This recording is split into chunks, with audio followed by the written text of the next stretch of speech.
ভাবনা করতে পারেন এমনটাও বলা হচ্ছে। তবে তারা কোন পদক্ষেপ নেন অবশ্যই আমাদের সেদিকে নজর থাকবে। তবে মুখ্যমন্ত্রী মমতা বন্দ্যোপাধ্যায় তিনি যে একটু আগে পৌঁছে গেছিলেন আন্দোলনকারীদের মাঝে, তিনি সেখানে দাঁড়িয়ে ঠিক কি বলেন শোনাবো।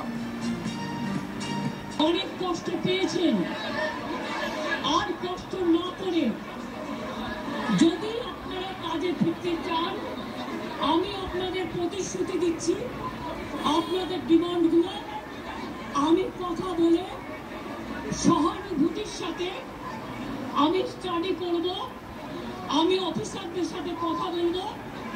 আমি একা সরকার চালাই না, আমার সাথে একটা chief secretary, home secretary, DG police সবাই আছেন। আমি আপনাদের বলতে চাই আপনাদের ডিমান্ডগুলো আমি ভাববো, আমি চিন্তা করব। যদি কেউ দোষী হয় তিনি নিশ্চয়ই শাস্তি পাবেন। আমরা অতি দ্রুততার সাথে আলোচনায় বসতে চাই, এইটুকুই এই মুহূর্তে আমাদের আমরা অতি দ্রুততার সাথে আলোচনায় বসে দাবি এক থাকছে, 5 দফা যে আমাদের দাবি, সেই দাবি নিয়ে কোন রকমের কোন জায়গাতে আমরা রাজি নই।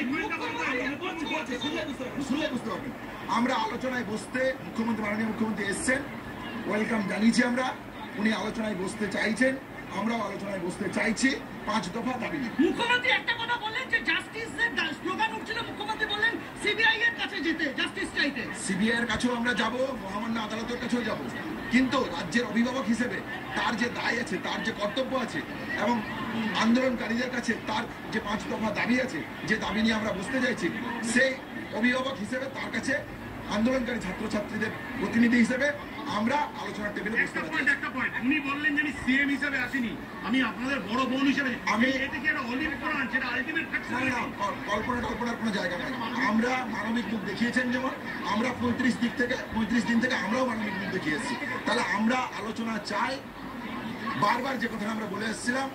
আজকে মাননীয় মুখ্যমন্ত্রী যদি মনে করেন যে কোনো মুহূর্তে আমাদের সাথে আলোচনায় বসতে, আমি প্রেস বন্ধুদের মাধ্যমে জানিয়ে রাখছি যে আমরা আলোচনায় বসতে রাজি আছি। মানে উনি আসার পর কি অগ্রগতিটা কি ঘটলো? অগ্রগতি কিছু নেই, আলোচনায় বসতে চেয়েছেন। প্রথম যে 2টো মেল এসেছিল, সেই 2টো মেলে তো কোথাও মাননীয় মুখ্যমন্ত্রী বসার কথা ছিল না। দ্বিতীয় মেলে উনি বসতে চেয়েছিলেন, আমরাও নবান্নে গিয়েছিলাম, কিন্তু সেটা কয়েক বছর দূরত্বে সেই বৈঠক সফল হয়নি। আজ মাননীয় মুখ্যমন্ত্রী এসছেন, আমরা সেটাকে ওয়েলকাম করছি, আমরাও আলোচনায় বসতে রাজি আছি।